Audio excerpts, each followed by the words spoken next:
for a capitalistic market to be optimally efficient, you would want as little barriers to entry to industries as possible so that you can encourage as much competition as possible, because theoretically, if you have zero barriers to entry, you enable competition to grow and compete. And as we see from professional sports, for example, that competition begets quality. Welcome back for another episode of the Post Money Plan podcast. My name is Dallas Post, and I am your host. As you know, I believe empowerment comes through knowledge, so my purpose here is to inform, educate, and stimulate thought within personal finance, economics, and investing. You can find me at postmoneyplan.com or search the Post Money Plan in the iTunes podcast app or in Google Play. Back a little while ago, Spotify IPO'ed, and as our economy develops, regular little people are actually getting a better and better access to opportunity. And I say that because in the whole IPO realm, there's been a traditional good old boys club. In the case of Spotify, they went a non-traditional route in March when they IPO'd because they didn't go the good old boys route, IPOing through an investment bank, but rather they literally handled the whole process themselves. That's very unconventional and was talked about just because of that. So just to explain a little bit more again, historically, companies would go to investment banks, ask them to help with their IPO process, and it would cost them millions of dollars. Obviously, if you think about like the little guy trying to start a business and then eventually sell shares to the public and get their name out there, that's really prohibitive. So I wanted to bring my fellow market enthusiast and investor, Stephen Ngao, back onto the show. So welcome back. Hey, Dallas. Glad to be back. Thanks for having me again. I just wanted to get your opinion, Stephen, on the whole IPO process and Spotify kind of going their own route. What were your thoughts on the situation? Yeah, no, I'm a big fan of Spotify, just kind of how like the look and feel of the app is and how they kind of have these intuitive playlists to the listener. They're a leader in terms of the music streaming industry, or at least the music streaming business of the music industry. And last year was the first time that music streaming took a lion's share of global music sales. So when I caught wind about the IPO, as a personal consumer, I was excited.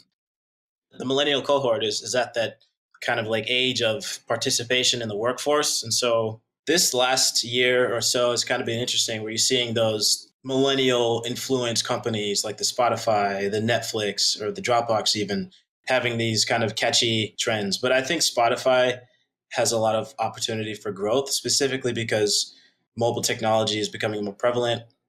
And so it makes it more of a fluid transition for their business model to be more robust. I'm also kind of concerned because part of the reason why they performed a direct listing was to give an opportunity for the music labels to buy in and buy ownership, because that's actually one of the... Really? I hadn't heard about that. Yeah, like it's one of their biggest expenses. Like when you have a music streaming business, you have to focus on paying out the artists. And so Spotify classifies artists, the terminology as being rights holders. So they own rights to the music that they create. However, it gets complicated because most mainstream artists, especially within the last 20 years, so most musicians today have a deal where the mainstream companies, and there's a big four, Sony, Universal, Warner, EMI, which is based in the UK, and several of the independents. But the main three of them, I should say the main three, are Universal Music Group, Sony Music, and Warner Music. There's a list of different licensees that musicians can receive payments for in terms of royalties. So the main one is the masters, or the mechanical rights. And that just originates from old school days of when you have a physical copy, when you have a physical press of the actual record. So the music companies, the music labels would actually take ownership of the mechanical rights. And it's the mechanical rights. And if you think about technology today where anybody can access music virtually from anywhere, you have a lot of activity going on in terms of music playing and music sponsorship. So record labels have kind of been vigilant against those who are going against the Digital Millennial Copyright Act, which was basically an act signed in the late 90s to help accommodate for the ubiquity of technology. And so Spotify has to pay out record labels, and it has exclusive deals with the big four that I mentioned. And one of them, I was doing research on its contract with Sony Music, and it has this clause where it's called the most favored nation clause, where it's a type of clause that guarantees respective music labels. So in this case, so Sony would be guaranteed a certain level of income or payments for royalties from Spotify, as long as the payments are in a competing level with the other music labels. So if one music label starts to get paid more, then because of this clause, Spotify has to be mindful of that and pay out the respective music label. So that's my main concern, is how can they keep operations sustainable while honoring those type of contracts. And I think one thing that is really going to have a litmus test of that is Tencent Music, which is basically the Chinese version of Spotify, just released that they will be going public, and they have exclusive deals with music labels like Sony, for example, and they actually have like a joint venture record label with Sony. So Tencent Music going public is going to be big news, because we'll see how Spotify reacts to that. Just talking less specifically about Spotify, but more about the IPO process, let's take it back to the basics and explain what an IPO is. Oh, okay. So an IPO is an initial public offering. So when you're a publicly traded firm, traditionally you have a list of shares, normally under one class, that are eligible to be sold, bought and sold by the public on the open market. So an IPO is the setup to that platform. So one of the requirements to be publicly traded is you have to list your shares to be traded on a stock exchange. So they Well, hold up. Let's, before we go into that. So you're saying the IPO being an initial public offering is referring to the first time ownership in the company is made available to the public. Because obviously a company has owners before it trades on a stock exchange. Like, people start a company and they own it. And you could even sell ownership of your private company to someone else. The difficulty or the problem for the regular person is that if I have 100% ownership of the Post Money Plan and someone else wants access to that, they don't have access to that because they don't know me, and my shares are not traded on an exchange. They're not public. So if I was to get to the point where I wanted to allow access for the regular person, then I could go through the process of listing and doing an IPO. Then the regular person could then buy ownership in the Post Money Plan, and they finally can actually get access. So Spotify doing their IPO was now the first time that the regular average person can just go to an exchange, go through their broker, and now own a part of Spotify, right? That's correct. And further, just to add to that, they issued no new shares, but instead employees from the company were allowed to sell shares. So it's really unique, that the business model behind the IPO launch. And talking about some of the reasons why a company might want to go public or do an IPO, there's a number of different reasons. I'd say the most common one is raising capital, but I think that's actually not accurate, because I think most of the time why companies want to list or go public is really just about brand awareness and credibility. Being a publicly traded stock adds a lot of awareness and credibility to your company, because in order to be publicly traded, there's financial reporting requirements that are made of companies that are traded publicly. And so you have to disclose your financial statements, basically, and make those transparent to investors so that they can know what it is that they're investing in. And that just adds a lot of transparency and credibility in the general marketplace. But a couple other reasons, like you're saying, if the Spotify employees were some of the sellers to IPO buyers, it kind of explains the other reason why a company might want to go public is to provide an exit for early investors. Right. And sometimes early investors are those employees.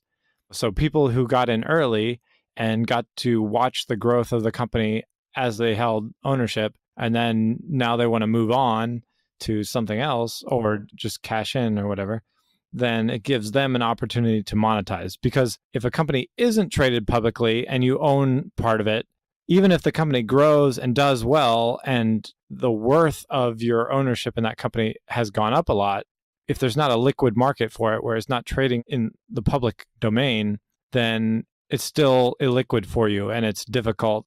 You can't actually cash in on your gains. So that can be frustrating for investors. Yeah. So I think that's like a big thing about being a publicly traded firm. It's a market space where there's demand and supply, and for every stock sold, there's a stock bought. So yeah, just to add to that, what you said about liquidity could be a big factor.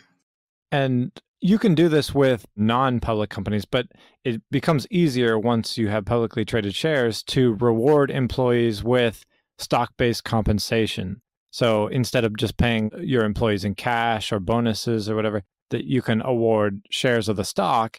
And that way the employees are additionally incentivized to perform well for the company, because if the company does well, then they gain more from their investment that they were rewarded with.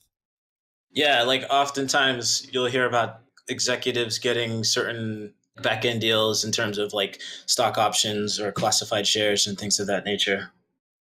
I think it's thought of less commonly, but it actually also provides a company with another form of currency almost in order to do like acquisitions, for example. Because when a company wants to, let's say, buy out smaller competition or just like build the business or whatever, they can buy things with cash or they can borrow money and essentially issue debt to finance an acquisition or a purchase or an investment, whatever. But a third way is to just give up ownership of the company. So to sell shares of stock, and then that raises money. So sometimes when companies are doing acquisitions, they'll actually do a stock purchase. They might buy out a company in exchange for shares of their stock, and they don't even have to spend any cash doing that. Now, that doesn't mean it's free, but it's just, like I say, like another quote unquote currency. Combination of capital. Yeah. Well, speaking to your point, Dallas, I was reading something on TechCrunch where it listed Spotify having about $1 billion in cash and securities, although it has no debt since it converted that into equity for investors. So, like, Spotify is saying there's like a list of reasons why they wanted to go the unconventional IPO or just like the direct listing. So, listing without selling shares, which I think we discussed, is there won't be any additional shares outstanding listed. All shares that are sold, bought and sold, have already been owned internally within employees of the company. Liquidity, so it gives them, like you're saying, another form of pseudo currency or like another form of currency where they can add another dimension to. They've been on a streak of buying out companies, AI firms, and all these like niche companies to help improve their data analytics in terms of how they build playlists. So that adds another layer of how they invest. And bankers actually won't get preferred access, but when they performed the underwriting, there wasn't any limit in terms of how many shares they could float or allocation for a certain level of shares, or no one got preferential treatment. It was just fair and it was transparent, which I think speaks to what you had mentioned earlier about improving brand awareness. A lot of times, maybe not necessarily in the IPO process, because that's the first time that investors are starting to buy into the company, but maybe later on when a company's issuing additional shares or something like that, is that companies can kind of do financial alchemy and screw over shareholders sometimes by issuing multiple classes of shares or converting classes into different classes. Like when Snapchat IPO'd, they actually issued shares that I think have no voting rights, which is a key feature of owning part of a company. That is actually, I didn't know that, but I've actually been curious about that because, like, the nuance is you're right, because certain shares, one class could have voting rights and one can't. But it's really up to the discretion of the corporation. So that's a good point. I didn't know that about Snapchat. But I guess whatever someone's willing to buy or whatever conditions someone's willing to accept in a transaction, then they'll do it. I mean, I guess in the case of Snapchat, the appetite was just so high for people to buy into the stock that they're like, oh, okay, I don't even care that I don't get voting rights. But yeah. Yeah. Well, okay, so just to give a little explanation on the traditional method of how IPOs happen, just to juxtapose that against what Spotify did. Banks are usually facilitating the process. So the banks will come to a company that they know is intending to IPO, and they'll pitch the company to attract their business so that they can win the right to be their IPO broker, essentially. You're talking about investment banks, right? Or not retail? Yeah, investment banks. And so the investment banks will then, after they are awarded the IPO facilitator role by the company that is intending to IPO, then that investment bank is going to go out and do their due diligence on the company to gather all the info they need and coordinate with management, all that kind of stuff, to eventually put together an S1 registration statement, a financial statement that is a disclosure that has to be filed SEC? with SEC. And that's going to have all the important company data, including their financials. This is like the first time that they're releasing to the public all this important financial information on their company. So when Spotify did that, Spotify was doing that themselves instead of the investment bank doing it for them. And then this is like the first time that a lot of people are learning some inside information about Spotify. But in the normal process, the investment bank is doing this for the company. And then afterwards, the investment bank will issue what's called a red herring. That is just like kind of like a marketing version of the registration statement that gets sent out to potential early investors, like institutional investors, like the big mutual funds and people like that, to drum up appetite so that they say like, all right, we're going to be coming out with Spotify stock that is going to be IPOing. You want to get in on an allocation and would you like 10,000 shares? So the red herring is kind of like, it's like you're auctioning off a price, right? Just trying to get the bid up. Well, no. Actually, that's kind of like a tricky thing because it's in a preliminary stage where they're not actually selling it yet. They're just drumming up the appetite because they're not allowed. There's a timeline that has to do with when a company files the S1 until they can actually sell to the public. So there's like a time period, and the red herring usually goes out before they can officially sell, and then they have to wait until a certain period of time has passed. That tees up with so I'm taking a business law class right now, and we're studying corporation law and how to incorporate a business. The professor talked about not when an IPO is underway, but when a business association is looking to incorporate and it's recruiting after potential shareholders. So with what you just described about the red herring process, it's all preliminary, like it's not an official sale. So our professor is talking about in the role that what you just explained about the IPO, the role that a party would play in terms of finding potential shareholders when a company or when someone is looking to incorporate would be a promoter. So from my perspective, as the promoter, you're fielding out requests to see who's interested in an allocation of shares. However, when a promoter finds someone who's interested, there's no contract. The contract does not take place until everything is final, like when the incorporation takes place. Instead, there's an offer. So an offer can be rescinded, but a contract can be enforced. So think of it like the offer comes before the contract, because essentially it does. So the promoter would seek after a list of or an array of different folks who have offers for or a set amount of shares of such company or potential company. So I think that translates to what you just said. Well, it's basically they're teeing up the golf ball, but they're not hitting it yet. So once they do that, they'll actually go on a road show to follow up the red herring to then talk to potential buyers, institutional buyers. They'll go and they'll be talking to like Fidelity and Vanguard and whoever else who would be potentially buying big blocks of shares of this company. And again, be like drumming up the appetite. So then those institutional investors will either say like, yeah, I want in, I want a certain allocation, or they say, no, we're not interested. And then that investment bank would be queuing up the order books to see like how many shares are desired.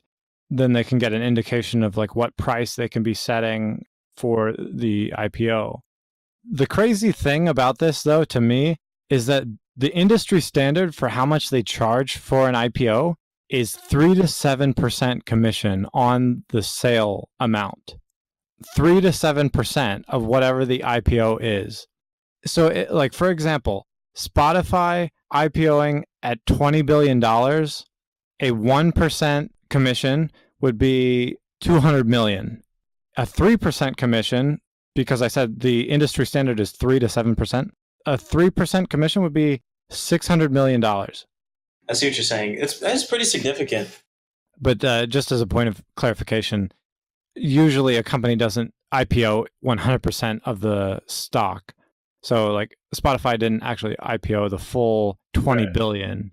So it wouldn't have been that high in commission. But anyway, the point that I'm making is that Spotify saved themselves a ton of money, potentially, by not using an investment bank for the process. The concern comes in, or why companies would not normally do that, is that they really care about the price that they IPO at. Because normally, if a company did everything themselves and nobody knows about the company, then the investment bank isn't there drumming up the appetite with institutional investors. So if the investment bank isn't going out to institutional investors to garner their interest in the stock that's IPOing, then maybe when they IPO, the IPO price is very low because no one is interested, because no one's heard about it. Therefore, they don't raise very much money from their IPO, which nobody wants. So the traditional line of thinking is that by using the investment bank, they get a better price for their IPO. So they opened at 158. Yeah, so about $160 per share on April 3rd when they went public. And the last stock price close is $155 a share. So there's not really much volatility. The steepest drop it's been was like to $137, which is like a day after its initial trading. Yeah, so it started trading at about $165 a share. And here we are like 3 weeks, almost a month later, and it's right around 155. So it's gone down a little bit, but not much. Been pretty stable. Yeah. I like using Spotify, but yeah, no, I think Spotify has a strong opportunity. Just the way the music industry is going, more people are streaming. It's becoming more fluid.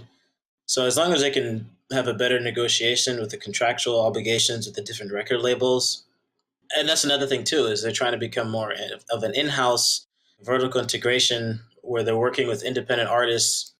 This could be a big changer because you have more independent artists who are cognizant of the fact that it's important to not only own your performance rights, but you also need to own your master's rights. So when you make a song, you get paid that full dollar. You don't, instead of if you're signed to a major label today, you could probably see maybe 30 cents of the dollar if you're lucky from the mechanical rights. I mean, they won't really touch because technically they don't have an opportunity to touch performance rights because that's based on performance of the artist. But when it comes to mechanical rights, a lot of music streaming companies negotiate deals with the music labels because that's just the way the business is done right now. And if you don't, then you'd be subject to copyright infringement. This is a bit of a segue, but it's also one of the reasons why a lot of artists are upset with YouTube because they found a way to it's a legal loophole where they don't really pay handsome royalties to artists compared to companies like Apple or Spotify. But you can more than likely find a lot of musical content on YouTube, whether it's professional artists or personal or amateurs, what have you. So what do you think about Spotify doing their own IPO, what that would mean for their future or how that would have affected their future versus if they went the traditional route? Oh, that's a good question. Maybe it's just too early to tell right now, but maybe if they went the traditional route, they would have had a strong start. But I think they have like over 100, close to 150 million subscribers, but they have 70 million, at least 70 million paid subscribers. So that's also a factor too, is how are they able to increase user engagement? So Spotify is known worldwide, but they have to compete. And I think like when Tencent Music goes public, it might impact their global sales, or at least in terms of paid subscription.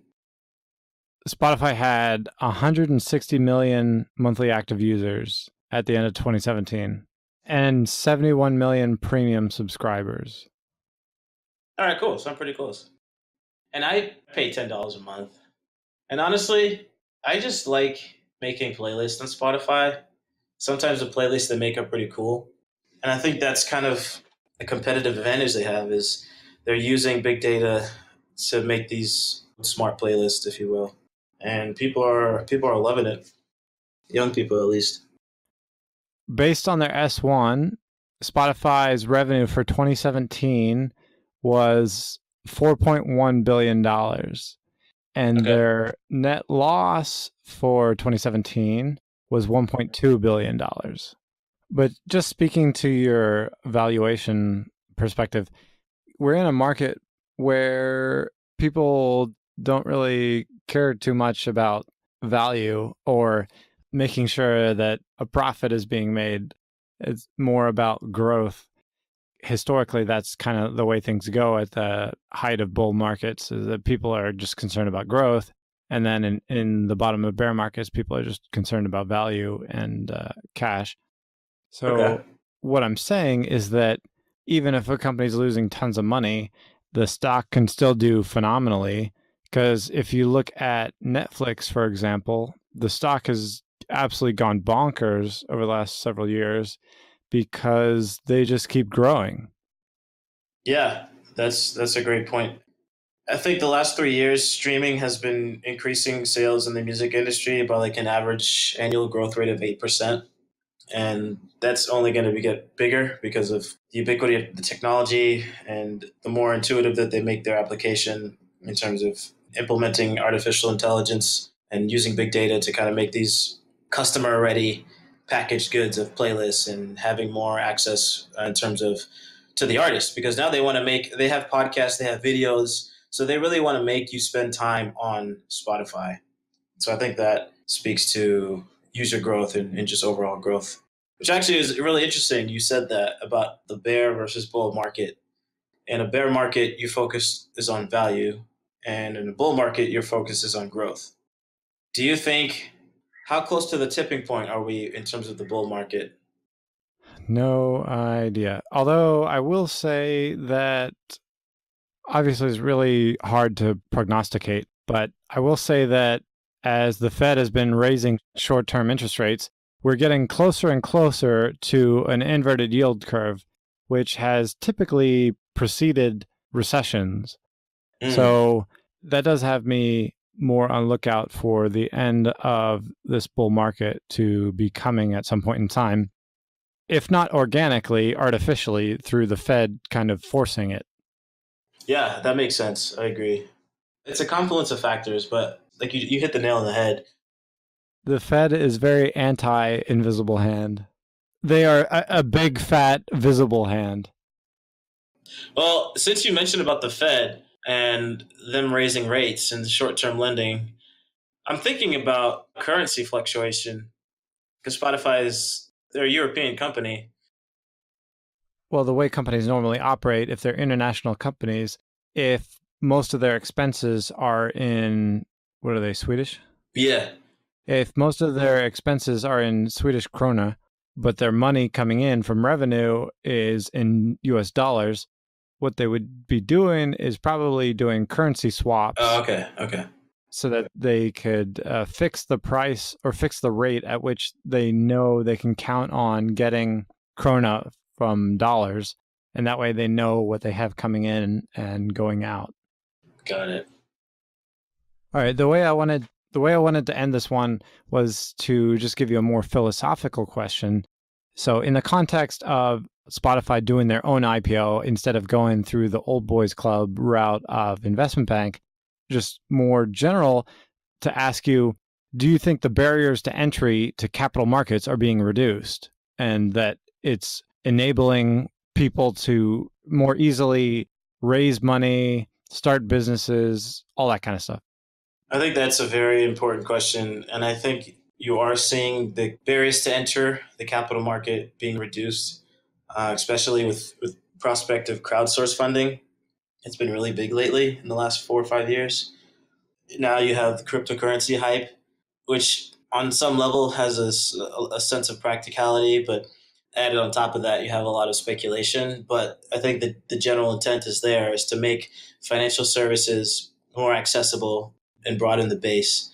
So yes, I think the barrier to entry is lessening just because of where we are culturally with the technology, dissemination of information, and creating these different means and platforms to get more people involved.